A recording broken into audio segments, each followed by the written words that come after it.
Okay okay so bitcoin ಮತ್ತು block chain ಅನ್ನೋದಕ್ಕೆ ಏನು ವ್ಯತ್ಯಾಸಗಳು ಅಂತ ಹೇಳಕ್ಕೆ ಇಷ್ಟಪಡ್ತೀನಿ. ಬ್ಲಾಕ್ ಚೈನ್ ಅನ್ನೋದು ಒಂದು ತಂತ್ರಜ್ಞಾನ, it's a technology, it's a distributed ledger technology. ಈ ಒಂದು ಡಿಸ್ಟ್ರಿಬ್ಯೂಟೆಡ್ ಲೆಡ್ಜರ್ ಟೆಕ್ನಾಲಜಿಯಲ್ಲಿ there will be transaction between two parties. So ಈ ಟ್ರಾನ್ಸಾಕ್ಷನ್ ಹೇಗಾಗುತ್ತೆ ಅಂದರೆ, ಎ ಮತ್ತು ಬಿ ಅನ್ನೋ ವ್ಯಕ್ತಿ ಇದ್ದಾರೆ. ಸೊ ಎ ಅನ್ನೋ ವ್ಯಕ್ತಿ ಬಳಿ ಒಂದು 5 ಬಿಟ್ಕಾಯಿನ್ ಇರುತ್ತೆ, ಬಿ ಅನ್ನೋ ವ್ಯಕ್ತಿ ಬಳಿ 1 ಬಿಟ್ಕಾಯಿನ್ ಇರುತ್ತೆ.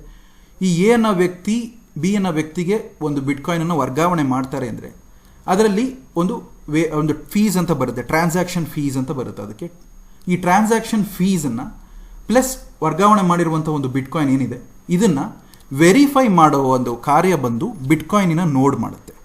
ಆ ಬಿಟ್ಕಾಯಿನಿನ ನೋಡನ್ನು ಸಾಧಾರಣವಾಗಿ ಮೈನರ್ಸ್ಗಳು ಆ ಬಿಟ್ಕಾಯಿನ್ ನೋಡನ್ನು ಇನ್ಸ್ಟಾಲ್ ಮಾಡಿರ್ತಾರೆ. ಅದೊಂದು ಸಾಫ್ಟ್ವೇರ್. ಈ ಸಾಫ್ಟ್ವೇರಿನ ಮೂಲಕ ಏನು ಮಾಡ್ತಾರೆ ಅಂತಂದರೆ, ಜೆನೆಸಿಸ್ ಬ್ಲಾಕ್, ಮೊದಲ ಬಾರಿಗೆ ಉದ್ಭವವಾದಂಥ ಒಂದು ಬ್ಲಾಕ್ ಏನಿದೆ, ಒಂದು ಬ್ಲಾಕ್ ಅಂದರೆ ಸರಿಸುಮಾರಾಗಿ 2 MB ಅಷ್ಟು ಮೆಮೊರಿ ಇರುತ್ತೆ. ಈ 2 MB ಒಳಗಡೆ ಏನು ಮಾಹಿತಿ ಇರುತ್ತೆ ಅಂತಂದರೆ, ಟ್ರಾನ್ಸಾಕ್ಷನ್ಸ್ ಬಿಟ್ವೀನ್ ಟೂ ಪಾರ್ಟೀಸ್, ಇಬ್ಬರ ಒಂದು ಟ್ರಾನ್ಸಾಕ್ಷನ್ಸ್ಗಳೇನಿರುತ್ತೆ ಅದರ ಒಂದು ಮಾಹಿತಿ ಇರುತ್ತೆ. ಹಾಗೆ ಇದರ ಒಂದು ಸಂಪೂರ್ಣವಾದಂಥ ಒಂದು ಮಾಹಿತಿ ಒಂದು ಬ್ಲಾಕಲ್ಲಿ ಅಳವಡಿಸಬೇಕು ಅಂದರೆ ಆ ಬ್ಲಾಕಿನ ಒಂದು ಸೈಜ್ 2 MB ಅನ್ನುವಂಥ ವಿಚಾರ ಆ ಲಿಮಿಟಲ್ಲಿ ಇರುತ್ತೆ ಪರ್ ಬ್ಲಾಕ್. ಈ ಎಲ್ಲ ಟ್ರಾನ್ಸಾಕ್ಷನನ್ನು ವೆರಿಫೈ ಮಾಡದೆ ಈ ಬಿಟ್ಕಾಯಿನ್ ನೋಡ್ಗಳು. ಸೊ ಈ ನೋಡನ್ನು ರನ್ ಮಾಡೋಕ್ಕೆ ಹಲವಾರು ಮೈನರ್ಸ್ಗಳಿರ್ತಾರೆ. ಅವರ ಕೆಲಸ ಏನು ಅಂದರೆ, ಈ ಟ್ರಾನ್ಸಾಕ್ಷನ್ ಎಲ್ಲ ಮತ್ತೆ ಒಂದು ಕ್ರಿಪ್ಟೋಗ್ರಾಫಿಕ್ ಹ್ಯಾಶಿಂಗ್ ಅಂತ ಕರಿತೀವಿ, ಅದನ್ನು ಅಲ್ಗೋರಿದಮ್ನ ಬಳಸ್ಕೊತಾರೆ. ಅದರಲ್ಲಿ ವಿಶೇಷವಾಗಿ ಒಂದು ರೀತಿಯಾದಂಥ ಪಜಲ್ಸ್ಗಳಿರುತ್ತೆ. ಇದನ್ನು ಸಾಧಾರಣವಾಗಿ ನಿಮಗೆ ತಿಳಿಯುವ ರೀತಿಯಲ್ಲಿ ಹೇಳೋದಾದರೆ 2 ತಂಡಗಳನ್ನು ನಾವು ತಗೊಳ್ಳೋಣ. ಒಂದು ತಂಡ ಏನಿದೆ, ಆ ತಂಡಕ್ಕೆ ಒಬ್ಬ ಅಧಿಪತಿ, ಒಬ್ಬ ನಾಯಕ ಇರ್ತಾನೆ ಅನ್ಕೊಳ್ಳೋಣ. ಆ ತಂಡದಲ್ಲಿ 4 ಜನ ಇರ್ತಾರೆ, ಮೊತ್ತ 5, ಒಟ್ಟು 5 ಜನ ಇರ್ತಾರೆ ಒಂದು ತಂಡಕ್ಕೆ. ಇನ್ನೊಂದು ತಂಡದಲ್ಲಿ ಅದೇ ರೀತಿ 5 ಜನ ಇರ್ತಾರೆ. ಸೊ ಈ 2 ತಂಡದ ನಾಯಕ ಯಾರಿರ್ತಾರೋ ಅವರ ಕೆಲಸ ಏನು ಅಂತಂದರೆ, ಈ ಮಿಕ್ಕ 4 ಜನದ ಒಂದು ಟಾಸ್ಕ್ ಏನಿದೆ ಅದನ್ನು ಮಾನಿಟರ್ ಮಾಡಬೇಕು. ಸೊ ಈ 2 ತಂಡವನ್ನು ಮತ್ತೆ ನಿರ್ವಹಣೆ ಮಾಡೋಕ್ಕೆ ಇನ್ನೊಬ್ಬರು ಇರ್ತಾರೆ, ಮುಖ್ಯಸ್ಥಿಕೆ ವಹಿಸ್ತಾರೆ. ಸೊ ಯಾರು ಮೊದಲು ಬಂದರು ಅಂತ ಹೇಳಕ್ಕೆ. ಸೊ 2 ತಂಡದ ಬಳಿ ನಾವು ಒಂದು ರೂಬಿಕ್ ಕ್ಯೂಬನ್ನು ಕೊಡೋಣ. ಸೊ ರೂಬಿಕ್ ಕ್ಯೂಬ್ ಅಂತ ನೀವು ಕೇಳಿರ್ತೀರ, ಒಂದು 4 ಸೈಡ್ನಲ್ಲಿ ಬಣ್ಣಗಳಿರ್ತವೆ. ಆ ಬಣ್ಣಗಳನ್ನು ರ್ಯಾಂಡಮ್ ಆಗಿ ತಿರುಗಿಸಿಟ್ಟಿರ್ತಾರೆ. ಅದನ್ನು ಒಂದೇ ಒಂದು 4 ಸೈಡಲ್ಲಿ ಸಮನಾಗಿ ಬಣ್ಣಗಳು ಬರೋಕ್ಕೆ ಒಂದು ಪ್ರಯತ್ನ ಮಾಡುವಂಥ ಒಂದು ಕ್ರಿಯೆ, ಅದು ಒಂದು ರೂಬಿಕ್ ಕ್ಯೂಬ್. ಅದನ್ನು ಮ್ಯಾಥಮೆಟಿಕಲಿ ಸಾಲ್ವ್ ಮಾಡೋರು ಇದ್ದಾರೆ. ಅದೇ ರೀತಿ ಅದು ಒಂದು ಪ್ರಾಕ್ಟೀಸ್ ಮಾಡ್ತಾ ಅದರ ರೀತಿಯಲ್ಲಿ ಅದೇ ಎಲ್ಲ ಕಡೆನೂ ಸಮನಾದ ಒಂದು ಬಣ್ಣ ಬರಲಿಕ್ಕೆ ಅವ್ರು ಪ್ರಯತ್ನ ಪಡ್ತಾರೆ ಅಂತ ಅನ್ಕೊಳ್ಳೋಣ. ಈ 4 ಜನಕ್ಕೆ 4 ರೂಬಿಕ್ ಕ್ಯೂಬ್ಗಳಿದೆ. ಎ ಅನ್ನೋ ತಂಡದವರು ಬಂದ್ಬಿಟ್ಟು ಈ ಹಿಂದೆ ಯಾವುದೇ ರೀತಿಯಾಗಿ ಈ ಒಂದು ರೂಬಿಕ್ ಕ್ಯೂಬ್ನ ಸಾಲ್ವ್ ಮಾಡಿರಲ್ಲ. ಬಿ ಅನ್ನೋ ತಂಡ ಏನಿದೆ, ಆ ಒಂದು ತಂಡ ಏನಿದೆ, ಈ ರೂಬಿಕ್ ಕ್ಯೂಬ್ನ ಸಾಲ್ವ್ ಮಾಡೋದ್ರಲ್ಲಿ ಅವ್ರು ನಿಸ್ಸೀಮರು, ಅವರು ಪ್ರೊಫೆಷ್ನಲ್ಸ್ ಅಂತ ಹೇಳ್ಬೋದು. ಸೊ ಈಗ ನಮ್ಮ ಈ ಒಂದು ಚರ್ಚೆ ಅಡಿಯಲ್ಲಿ ಯಾರು ಗೆಲ್ತಾರೆ ಈ ಒಂದು ಸಾಲ್ವ್ ಮಾಡೋದ್ರಲ್ಲಿ ಅಂತ ನಾವು ನೋಡಿದ್ರೆ ಖಂಡಿತವಾಗಿ ಪ್ರೊಫೆಷ್ನಲ್ಸ್ ಗೆಲ್ತಾರೆ. ಯಾಕೆ ನಾನು ಈ ಉದಾಹರಣೆ ಕೊಡ್ತಾ ಇದ್ದೀನಿ ಅಂತಂದರೆ, ಯಾರಿಗೆ ಈ ರೀತಿ ಕಾಂಪಿಟೇಷನಲ್ಲಿ ಆ ಒಂದು ಪಜಲನ್ನು ಸಾಲ್ವ್ ಮಾಡೋಕ್ಕೆ ಕಷ್ಟ ಆಗುತ್ತೋ ಅದನ್ನು ನಾವು ನಮ್ಮ ಇದರಲ್ಲಿ ತೊಗೊಳ್ಳೋದಾದರೆ ಸಾಧಾರಣವಾದ ಒಂದು ಕಂಪ್ಯೂಟರ್ನ ನಾವು ತೊಗೊಬೋದು. ಈ ಕಂಪ್ಯೂಟರಲ್ಲಿ CPU ಅಂತ ಇರುತ್ತೆ. ಈ CPU ಅಂದರೆ ಸೆಂಟ್ರಲ್ ಪ್ರಾಸೆಸಿಂಗ್ ಯೂನಿಟ್. ಅದರ ಕೈಯಲ್ಲಿ ನಾನು ಹೆಚ್ಚಿನ ಪ್ರಮಾಣದಲ್ಲಿ ಈ ಒಂದು ಕಾಂಪಿಟೇಷನ್ ಮಾಡಲಿಕ್ಕೆ ನಾನು ಕೊಟ್ಟರೆ ಅದು ಮಾಡುತ್ತೆ, ಇಲ್ಲ ಅಂತ ಆಗಲ್ಲ, ಆದರೆ ಯಥೇಚ್ಛವಾದ ಸಮಯವನ್ನು ತಗೊಳುತ್ತೆ. ಅದೇ ನಾನು ಈ ಒಂದು ಕಂಪ್ಯೂಟೇಷನಲ್ ಪಜಲನ್ನು ನಾನು ಒಂದು ಪ್ರೊಫೆಷ್ನಲ್ ಸಿಸ್ಟಮಲ್ಲೋ ಅಥವಾ ಒಂದು ಹೈ ಎಂಡ್ ಆಗಿರುವಂಥ ಒಂದು ಕಂಪ್ಯೂಟರಲ್ಲೋ ನಾನು ಅದನ್ನು ಬಳಸ್ಕೊಂಡ್ರೆ ಅದನ್ನು ನಾವು ಮೈನಿಂಗ್ ಸಿಸ್ಟಮ್ ಅಂತ ಕರಿತೀವಿ, ಮೈನಿಂಗ್ ರಿಗ್ ಅಂತ ಕೂಡ ಕರೀತಾರೆ. ಅದು ASIC ಇಂದ ಮಾಡಲ್ಪಟ್ಟಂಥ ಒಂದು ಫೆಸಿಲಿಟಿ. ASIC ಅಂತಂದರೆ ಏನು ಅಂದರೆ, it's an integrated circuit. ASIC ಅನ್ನೋದು ಅದರ ಮೂಲಕ ಅಸಿಂಕ್ರೋನಸ್ ಸಿಸ್ಟಮ್ ಇಂಟಿಗ್ರೇಟೆಡ್ ಸರ್ಕ್ಯೂಟ್ ಅಂತ ಕರೀತಾರೆ. ಆ ಒಂದು ಏನು ಮೈನಿಂಗ್ ರಿಗ್ ಇರುತ್ತೋ ಅದರ ಮೂಲಕ ಮೈನಿಂಗ್ ಮಾಡೋದ್ರಿಂದ ಬೇಗನೆ ಅದು ಕಾಂಪಿಟೇಷನ್ ಆಗುತ್ತೆ. ಸೊ ಬಿಟ್ಕಾಯಿನ್ ಮೈನಿಂಗ್ ಮಾಡೋಕ್ಕೆ ಆ ಒಂದು ಸ್ಪೆಷಲ್ ಆದಂತಹ ಒಂದು ಮೈನಿಂಗ್ ರಿಗ್ ಬೇಕಾಗುತ್ತೆ. ಈ ಹಿಂದೆ ಅದು ಇರಲಿಲ್ಲ. ಯಾಕೆ ಇರಲಿಲ್ಲ ಅಂದರೆ, ಸರ್ವೇ ಸಾಮಾನ್ಯವಾಗಿ ಈ CPU ಕೂಡ ಮೈನಿಂಗ್ ಮಾಡ್ತಾಯಿದ್ರು. 2009ರಿಂದ ನೀವು ಗಮನಿಸ್ತಾ ಬಂದರೆ 2009-10ರಲ್ಲಿ ಅದು ಸಾಧಾರಣವಾಗಿ ಆ ಬಿಟ್ಕಾಯಿನ್ ನೋಡನ್ನು ನಾವು ನಮ್ಮ ಲ್ಯಾಪ್ಟಾಪ್ಗಳಲ್ಲೇ ಡೌನ್ಲೋಡ್ ಮಾಡಿ ಆ ಮೈನಿಂಗನ್ನು ರನ್ ಮಾಡ್ತಾ ಇದ್ರು ಕೂಡ ಅದು ಮೈನ್ ಮಾಡಿ ಆ ಬ್ಲಾಕ್ನ ಅಪ್ಡೇಟ್ ಮಾಡೋದು. ಸೊ ಈ ಬ್ಲಾಕ್ ಅಪ್ಡೇಟ್ ಮಾಡೋದು ಹೇಗೆ ಅಂತಂದರೆ, ಈ 2 MB ಬ್ಲಾಕ್ನ ಏನು ಈ ಟ್ರಾನ್ಸಾಕ್ಷನ್ ಶೇಖರಣೆ ಆಗುತ್ತೋ ಅದನ್ನು ಇತರೆ ನೋಡ್ಗಳು ಕೂಡ ಅದನ್ನು ವೆರಿಫೈ ಮಾಡಬೇಕು. ಈ ಒಂದು ನೋಡೇ ಈ ರೀತಿ ಟ್ರಾನ್ಸಾಕ್ಷನನ್ನು ವೆರಿಫೈ ಮಾಡಿದೆಯಾ ಅಂಥೇಳಿ. ಆ ವೆರಿಫಿಕೇಷನ್ ಆಗಿದೆ ಅಂತ ಅಂದಾಕ್ಷಣ ಆವಾಗ ಒಂದು ಮನ್ನಣೆ ಸಿಗುತ್ತೆ. ಆ ಯಾರು ನೋಡನ್ನು ಫಸ್ಟ್ ಟೈಮ್ ಮೈನ್ ಮಾಡಿರ್ತಾರೋ ಅವರಿಗೆ ಒಂದು ರಿವಾರ್ಡ್ ಆಗಿ ಸಿಗುತ್ತೆ. ಆ ರಿವಾರ್ಡ್ 2009-10ರಲ್ಲಿ ಸುಮಾರು 50 ಬಿಟ್ಕಾಯಿನ್ ಆಗಿತ್ತು. ಇಂದು ಈ ಒಂದು ವರ್ಷದಲ್ಲಿ ಆ ಒಂದು ರಿವಾರ್ಡ್ ಏನಿದೆ ಅದು 6.25 ಬಿಟ್ಕಾಯಿನ್ಗೆ ಇಳಿಮುಖವಾಗಿದೆ. ಅಂದರೆ ಏನರ್ಥ ಅಂದರೆ ಈ ಕಂಪ್ಯೂಟರ್ಗಳು ಮೈನಿಂಗ್ ಮಾಡಿ ಮಾಡಿ ಮಾಡಿ ಏನಾಗಿದೆ, ಅದರ ಕಾಂಪ್ಲೆಕ್ಸಿಟಿ ಜಾಸ್ತಿ ಆಗ್ತಾ ಹೋಗಿದೆ. ಆ ಕಾಂಪ್ಲೆಕ್ಸಿಟಿನ ಮತ್ತೆ ಇನ್ನೂ ಹೆಚ್ಚಿಸೋದಕ್ಕೆ ಪೂರಕವಾದಂತಹ ಹಾರ್ಡ್ವೇರ್ಗಳು ಬೇಕು ಅನ್ನುವಂಥ ಒಂದು ಘಟ್ಟದಲ್ಲಿ ಈಗ ನಾವು ತಲುಪಿದ್ದೇವೆ. ಆದ್ದರಿಂದ ನನ್ನ ಬಳಿ ಇರುವಂಥ ಒಂದು ಲ್ಯಾಪ್ಟಾಪ್ ಅಥವಾ ಕಂಪ್ಯೂಟರನ್ನು ಬಳಸಿ ನನ್ನ ಮೈನಿಂಗನ್ನು ಮಾಡಲಿಕ್ಕೆ ಸಾಧ್ಯವಿಲ್ಲ ಬಿಟ್ಕಾಯಿನಲ್ಲಿ. ಅದಕ್ಕೆ ಪ್ರತ್ಯೇಕವಾದಂಥ ಹಣವನ್ನು ನಾನು ವೆಚ್ಚ ಮಾಡಬೇಕಾಗುತ್ತೆ. I need to invest more money for buying this bitcoin mining rig in order to mine the bitcoin. So every time ಯಾರೇ ಒಬ್ಬ ವ್ಯಕ್ತಿ, whenever there is a transaction happening, that transaction needs to be validated, verified. So ಅದಕ್ಕೋಸ್ಕರನೇ you need to have these miners, these bitcoin nodes. So this will verify the system, yes, there is transaction happening between two parties ಅಂತ. ಇದು ಬಿಟ್ಕಾಯಿನಿನ ಕುರಿತಾದಂಥ ಒಂದು ಮಾಹಿತಿ. So blockchain and bitcoin ಎರಡೂ ಕೂಡ ಒಂದಕ್ಕೊಂದು ಬೆಸೆದುಕೊಂಡಿದೆ. ಇದೇ ಒಂದು ಕಾನ್ಸೆಪ್ಟನ್ನು ನಾನು ಹೊರಗೆ ತೆಗೆದು ಇತರೆ ರೀತಿಯಾದಂತಹ ಅಪ್ಲಿಕೇಶನ್ಸ್ಗಳಿಗೆ ನಾನು ಬಳಸ್ಬೋದು. ಅದೇ ಈಗ ನಾವು ನೋಡುವಂತಹ ಇಥಿರಿಯಮ್ ಆಗಿರಬಹುದು ಅಥವಾ ಇನ್ಯಾವುದೋ ಹಲವಾರು ರೀತಿಯಾದಂಥ ಬಗೆಯ ಆಲ್ಟರ್ನೇಟಿವ್ ಕಾಯಿನ್ಸ್ ಅಂತ ಕರೆಯಲ್ಪಡುವಂಥ ಆಲ್ಟ್ ಕಾಯಿನ್ಸ್ಗಳಾಗಿರ್ಬೋದು. ಇವೆಲ್ಲ ಇದೇ ಒಂದು ಒಂದು ಕರ್ತುವಿಂದನೇ ಬಂದಂತಹ ಒಂದು ಬೆಳವಣಿಗೆಗಳು. ಇದೆಲ್ಲ it's a versional differences and advancements in the technology. Upgradation ಆಗ್ತಾ ಇರುತ್ತೆ ಟೆಕ್ನಾಲಜಿ ಒಂದೊಂದು ಲೆವೆಲಲ್ಲೂ. ಆ ರೀತಿ ಅಪ್ಗ್ರೇಡೇಷನ್ ಆಗ್ತಾ ಬರ್ತಾ ಇದೆ. ಸೊ ಬಿಟ್ಕಾಯಿನ್ ಮತ್ತು ಇತರೆ ಕಾಯಿನ್ಗಳಿಗೆ ಏನು ವ್ಯತ್ಯಾಸ? People might ask what's the difference between bitcoin and altcoins or other coins ಅಂತ ಹೇಳ್ತಾರೆ. ಸೊ ಬಿಟ್ಕಾಯಿನ್ ಅನ್ನೋದು ಹೆಂಗೆ ಅಂದರೆ we can treat it as an asset ಅಂತ ತುಂಬ ಜನ ಪರಿಗಣಿಸ್ತಾ ಇದ್ದಾರೆ. ಅದರಲ್ಲೂ ಮುಖ್ಯವಾಗಿ in India people insist that bitcoin is considered to be a digital gold ಅಂತ. ಯಾಕೆ ಇದನ್ನು ಅವರು ಪದೇ ಹೇಳ್ತಾ ಇದ್ದಾರೆ ಅಂತಂದರೆ, ಸೊ ಎವ್ರಿ 4 years ಈ ಒಂದು ಬಿಟ್ಕಾಯಿನಲ್ಲಿ ಒಂದು ಪ್ರೋಗ್ರಾಮ್ ಬರೆಯಲಾಗಿದೆ. ಅದೇನು ಅಂದರೆ, ಈ ಬಿಟ್ಕಾಯಿನ್ನ ಕ್ವಾಂಟಿಟಿ ಏನಿದೆ ಅದು ಶಾಶ್ವತವಾಗಿ 21 ಮಿಲಿಯನ್ ಬಿಟ್ಕಾಯಿನ್ಗಳಷ್ಟೇ ಇರೋದು. So there is only 21 million bitcoins available. So in order to mine all the bitcoins, ಎಲ್ಲ ಬಿಟ್ಕಾಯಿನ್ಗಳನ್ನು ಮೈನ್ ಮಾಡಲಿಕ್ಕೆ ಸರಿಸುಮಾರಾಗಿ 2140ನೇ ಇಸ್ವಿ ಸಂಪೂರ್ಣವಾಗುತ್ತೆ. ಅಂದರೆ 2140th year. So right now we are in 2021. So in 2140th year all the bitcoins will be mined ಅಂತ ಹೇಳ್ತಾರೆ. ಅಷ್ಟಲ್ಲದೆ ನಾನು ಇನ್ನೊಂದು ವಿಚಾರ ಹೇಳೋದೇನು ಅಂತಂದರೆ, every 4 years bitcoin will get halved ಅಂತ ಹೇಳ್ತಾರೆ. ಅಂದರೆ ಈ ರಿವಾರ್ಡ್ಸ್ಗಳು ಏನೇ ಬರ್ತಾ ಇದೆಯಲ್ಲ ಅದೆಲ್ಲ ಕಮ್ಮಿ ಆಗ್ತಾ ಬರ್ತಾ ಇದೆ. I told you that beginning it was 50 bitcoins, slowly it got reduce to 25, then 12.5, then 6.25 right ನಾವು, ಆ್ಯಂಡ್ ಅಗೇನ್ 3 point something. ಆ ಥರ ಕಮ್ಮಿಯಾಗಿ ಆ್ಯಂಡ್ ಅಲ್ಟಿಮೇಟ್ಲಿ ಏನಾಗುತ್ತೆ ಅಂದರೆ ಆ ಒಂದು ರಿವಾರ್ಡ್ ಕಮ್ಮಿ ಆಗುತ್ತೆ. But there will be again transactions happening. Every transaction fees ಅಂತ ಏನು ಕರಿತೀವೋ ಆ ಟ್ರಾನ್ಸಾಕ್ಷನ್ ಫೀಸ್ ಎಲ್ಲ ಅಕ್ಯುಮುಲೇಟ್ ಆಗಿ ಕಡೆಗೆ ಅದು ಎಲ್ಲಿ ಹೋಗಿ ಇರುತ್ತೆ ಅಂದರೆ ಈ ಮೈನರ್ಗಳಿಗೆ ಅದು ರಿವಾರ್ಡ್ ಆಗಿ ಕೊಡಲಾಗುತ್ತೆ. ಈ ಟ್ರಾನ್ಸಾಕ್ಷನ್ ಫೀಸ್ ಅನ್ನೋದೇನಿರುತ್ತೋ ಅದನ್ನು ಮೈನರ್ಗಳಿಗೂ ಸೇರಿಸಿ ಕೊಡ್ತಾರೆ. ಯಾವ ಒಂದು ಮೈನರ್ ಒಂದು ಬ್ಲಾಕ್ನ ಮೈನ್ ಮಾಡಿರ್ತಾರೋ ಅವರಿಗೆ ಆ ಒಂದು ರಿವಾರ್ಡ್ ಪ್ಲಸ್ ಟ್ರಾನ್ಸಾಕ್ಷನ್ ಫೀಸ್ ಎರಡು ಆ್ಯಡ್ ಆಗಿ ಬರುತ್ತೆ ಆ ಮೊತ್ತ. ಸೊ ಈ ಮೈನರ್ಸ್ಗಳು ಏನು ಮಾಡ್ತಾರೆ, ಪ್ರತಿ 4 ವರ್ಷ ಈ ಬಿಟ್ಕಾಯಿನ್ ಹಾಫ್ ಆಗ್ತಾ ಬರುತ್ತೆ ಎಂದಾಗ, ಸೊ ದಟ್ ಮೀನ್ಸ್ ಅವ್ರ ರಿವಾರ್ಡ್ಗಳು ಕಮ್ಮಿ ಆಗ್ತಾ ಬರುತ್ತೆ. ಒಂದು. ಎರಡನೇದು, ಇದನ್ನು ಮೇಂಟೈನ್ ಮಾಡಲಿಕ್ಕೆ ಅವರಿಗೆ ಎಲೆಕ್ಟ್ರಿಸಿಟಿ ಬಿಲ್ ಕಟ್ಟಬೇಕಾಗತ್ತೆ, ಹೈ ಎಂಡ್ ಕಂಪ್ಯೂಟರ್ಸ್ಗಳನ್ನು ತರಬೇಕಾಗತ್ತೆ, ಓವರ್ ಆಗಿ ಹೀಟ್ ಜನರೇಟ್ ಆಗದಾಗ ಅದನ್ನು ಕೂಲ್ ಮಾಡೋಕ್ಕೆ ಅಂತೇಳಿ ಪ್ರತ್ಯೇಕವಾದಂತಹ ಕೊಠಡಿಗಳು ಬೇಕಾಗುತ್ತೆ. ಸೊ ಇದರದ ಖರ್ಚುಗಳನ್ನೆಲ್ಲ ಅವರು ನೋಡ್ಬಿಟ್ಟು ಅದಕ್ಕೆ ಮೇಲೆ ಬಂದಂಥ ಏನೇ ಹಣ ಇದೆಯೋ ಅದು ಅವರಿಗೆ ಅದು ಲಾಭದಾಯಕ ಅನ್ನೋಂಥ ವಿಚಾರ ಹೇಳ್ತಾರೆ. ಸೊ ಈ ಎಲ್ಲ ಖರ್ಚುಗಳು ಇನ್ನೂ ಹೆಚ್ಚಾಗ್ತಾ ಹೋದಂಗೂ ಆ ಕಡೆ ರಿವಾರ್ಡ್ ಕಮ್ಮಿ ಆಗ್ತಾ ಬಂದಂಗೂ ಮೈನರ್ಸ್ಗಳು ಏನು ಮಾಡ್ತಾರೆ, ಸ್ವತಃ ಅವರ ಬಳಿಯಲ್ಲಿ ರಿವಾರ್ಡ್ ಮೂಲಕ ಬಂದಂಥ ಏನೇ ಒಂದು ಕಾಯಿನ್ಗಳಿದೆಯೋ ಅದನ್ನು ಪ್ರತಿ 4 ವರ್ಷಕ್ಕೆ ಒಮ್ಮೆ ಡಂಪ್ ಮಾಡ್ತಾರೆ. ಸೊ ಬೇಸಿಕಲಿ ಈ ಕಾನ್ಸೆಪ್ಟ್ ಹೆಂಗೆ ಅಂದರೆ ಸಪ್ಲೈ ಆ್ಯಂಡ್ ಡಿಮ್ಯಾಂಡ್. ಸೊ ಬಿಟ್ಕಾಯಿನಿನ ಡಿಮ್ಯಾಂಡ್ ಜಾಸ್ತಿ ಇದೆ ಎಂದಾಗ, ಸಪ್ಲೈ ಕಮ್ಮಿ ಇದೆ ಎಂದಾಗ ಅದರ ಬೆಲೆ ಕೂಡ ಏರ್ತಾ ಹೋಗುತ್ತೆ. ಬಿಟ್ಕಾಯಿನಿನ ಸಪ್ಲೈ ಜಾಸ್ತಿ ಇದೆ ಎಂದಾಗ ಖಂಡಿತವಾಗ್ಲೂ ಅದರ ಬೆಲೆ ಕುಸಿಯುತ್ತೆ, ಡಿಮ್ಯಾಂಡ್ ಕಮ್ಮಿ ಆಗ್ತಾ ಬರುತ್ತೆ. ಸೊ ಪ್ರತಿ 4 ವರ್ಷಕ್ಕೆ ಒಮ್ಮೆ ಈ ಹಾಫಿಂಗ್ ಅನ್ನುವಂಥ ಒಂದು ಪ್ರೊಸೀಜರಲ್ಲಿ ಏನಾಗುತ್ತೆ ಅಂದರೆ ಬಿಟ್ಕಾಯಿನ್ನ ಬೆಲೆ ಅರ್ಧಕ್ಕೆ ಕುಸಿಯುತ್ತೆ. ಕುಸಿದಾಗ ಈ ಮೈನರ್ಸ್ಗಳು ಏನಿರ್ತಾರೆ ಅವರು ತಮ್ಮ ಬಳಿ ಇರುವಂತಹ ಈ ಬಿಟ್ಕಾಯಿನನ್ನು ಮಾರುಕಟ್ಟೆಯಲ್ಲಿ ಮತ್ತೆ ಹಾಕ್ತಾರೆ. ಯಾಕಂದರೆ ಅವರಿಗೆ they have to take the returns from the investment. So ಯಾವಾಗ ಈ ಒಂದು ಬಿಟ್ಕಾಯಿನಿನ ಒಂದು ಬೆಲೆ ಏನಿದೆಯೋ ಇದನ್ನು ಅವರು ಹೇಗೆ ಮಾರ್ಕೆಟಿಗೆ ಹಾಕ್ತಾರೋ ಅವಾಗ supply of the bitcoin starts increasing. That is when the price of bitcoin drops drastically. So every 4 year cycle ಅನ್ನೋದು ಇದು. ಎವ್ರಿ 4 years ಇದೇ ರೀತಿ ಬಿಟ್ಕಾಯಿನ್ ಪ್ರೈಸ್ ಡ್ರಾಪ್ ಆಗುತ್ತೆ. ಮಾರ್ಕೆಟಲ್ಲಿ ಅವ್ರು ಮತ್ತೆ ಬಂದು ಈ ಮೈನರ್ಸ್ಗಳೇನು ಮಾಡ್ತಾರೆ, ಹಣವನ್ನು ಪಂಪ್ ಮಾಡ್ತಾರೆ. ತದನಂತರ ಮತ್ತೆ ಮರಳಿ ಬಿಟ್ಕಾಯಿನಿನ ಪ್ರೈಸ್ ಏನಾಗುತ್ತೆ, ಏರುಮುಖ ಆಗುತ್ತೆ.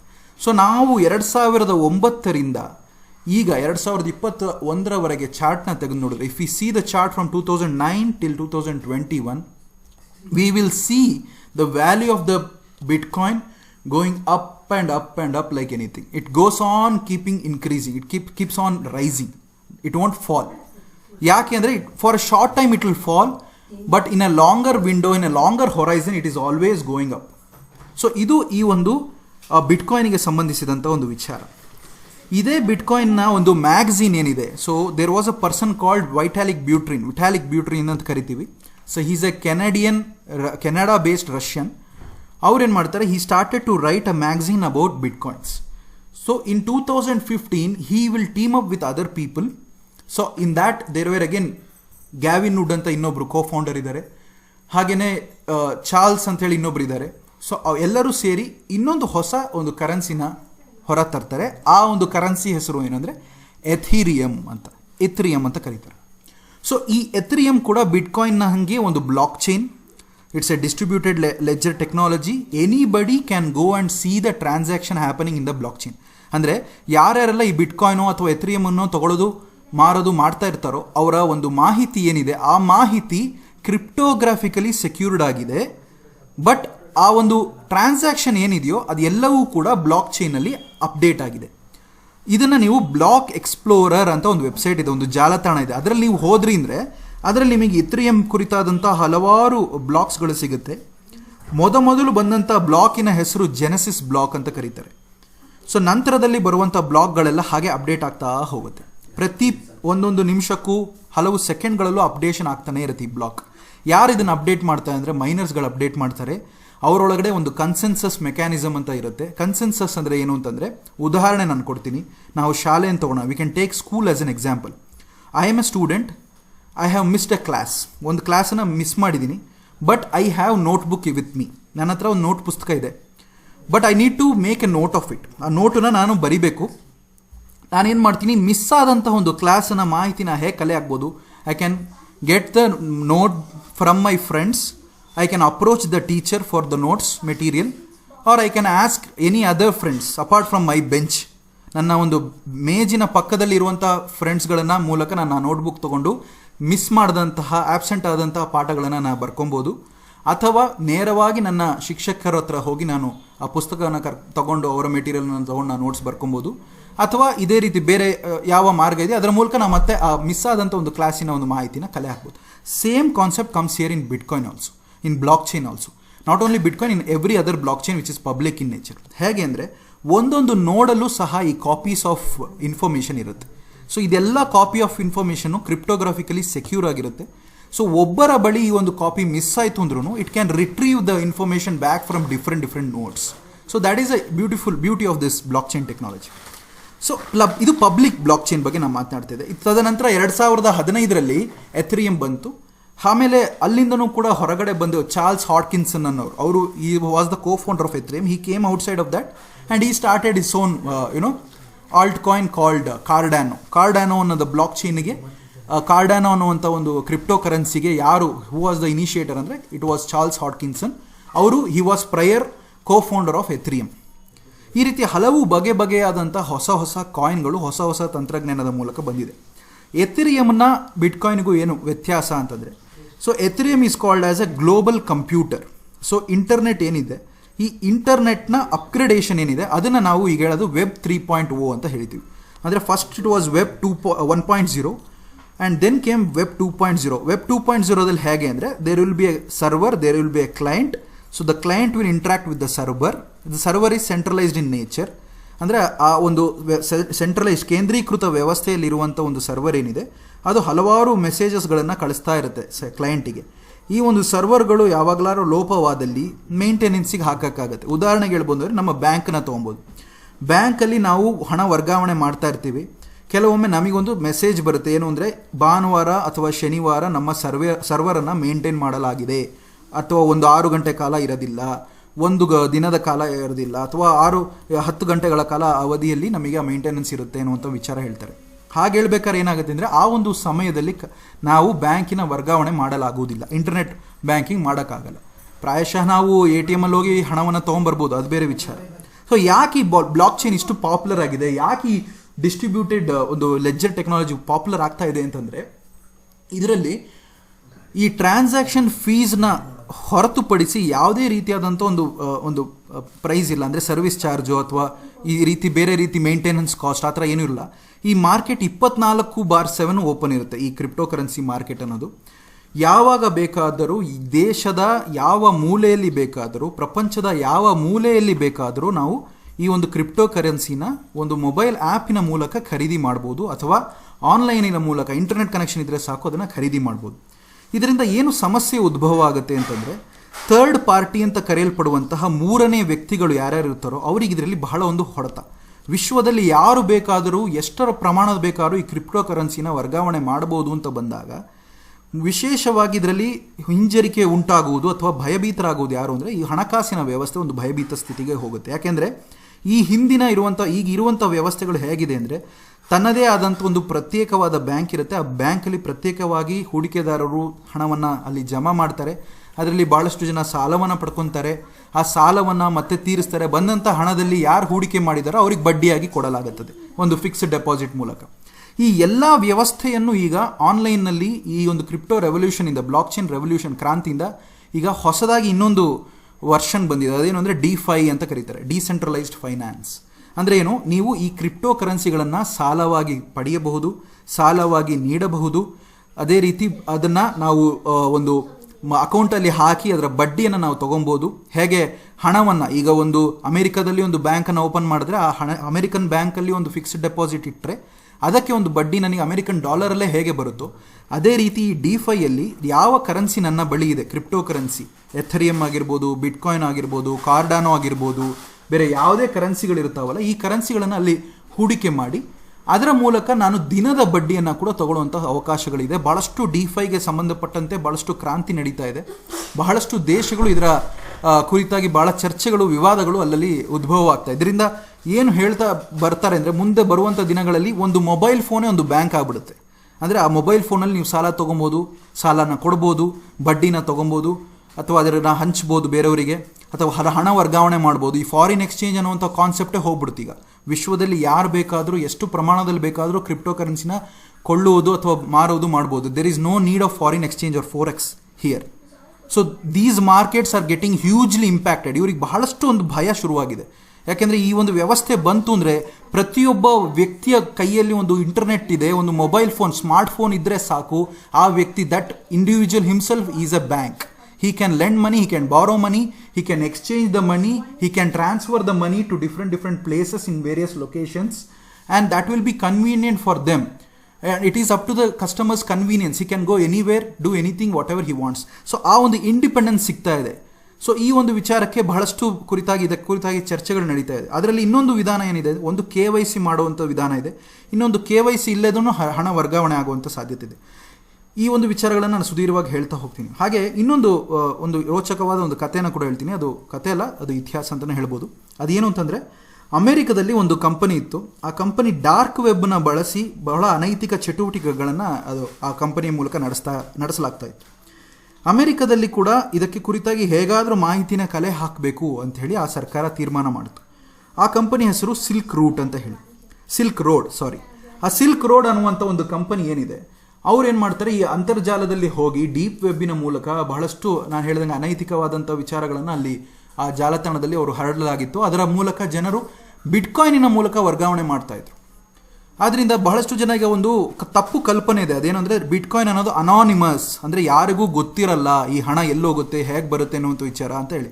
ಖಂಡಿತವಾಗ್ಲೂ ಆ ರೀತಿ ಅನಾನಿಮಸ್ ಅಲ್ಲ ಬಿಟ್ಕಾಯಿನ್ನ ವ್ಯವಸ್ಥೆ, ಬ್ಲಾಕ್ ಚೈನ್ನ ವ್ಯವಸ್ಥೆ. ಇದು ಸೂಡೋನಿಮಸ್ ಅಂತ ಹೇಳ್ತಾರೆ. ಸೂಡೋನಿಮಸ್ ಅಂದರೆ ನಿಮ್ಮ ಒಂದು ವ್ಯಾಲೆಟ್ ಏನಿದೆ ಅದಕ್ಕೆ ಪ್ರತ್ಯೇಕವಾದಂಥ ಒಂದು ವ್ಯಾಲೆಟ್ ಅಡ್ರೆಸ್ ಅಂತ ಇರುತ್ತೆ.